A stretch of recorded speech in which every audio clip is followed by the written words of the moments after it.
marital covenant. As a husband, I find joy in bringing joy to my wife's heart. And if she wants to go to X restaurant, then I'll be happy to go to X restaurant. Even if I really want to go to Taco Bell, we will go to X restaurant.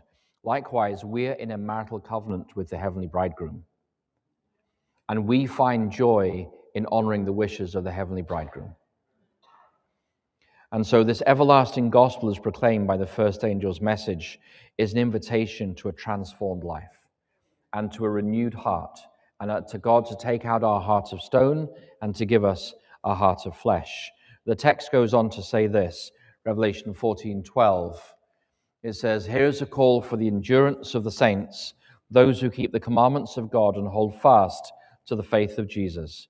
Justification means finds expression, or it's revealed to the world in a transformed heart, in a renewed will, and with love and obedience for the commandments of God, rather than our own fallen and faulty and sinful desires. A.T. Jones wrote about this in the American Sentinel back in 1888. He said this, "We believe that it is by the obedience of Christ alone that men are made righteous." I've noticed as a pastor that many Adventists come to the point of death with no assurance of salvation.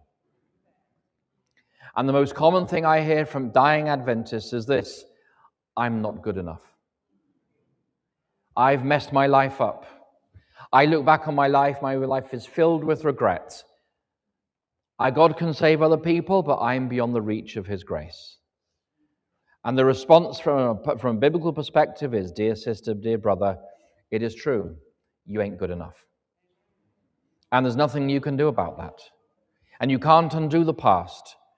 But as one man sinned, and so death came to all, so by one man's life of obedience, life comes to all, and justification and righteousness. You are saved by the righteousness and the perfection of Christ, not by your own righteousness or your own attempts at perfection.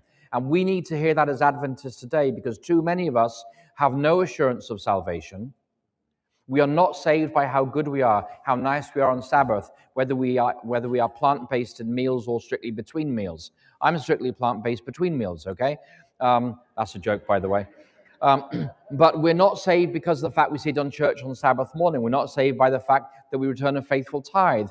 Those things don't earn us salvation. Those are the expressions of a saved life.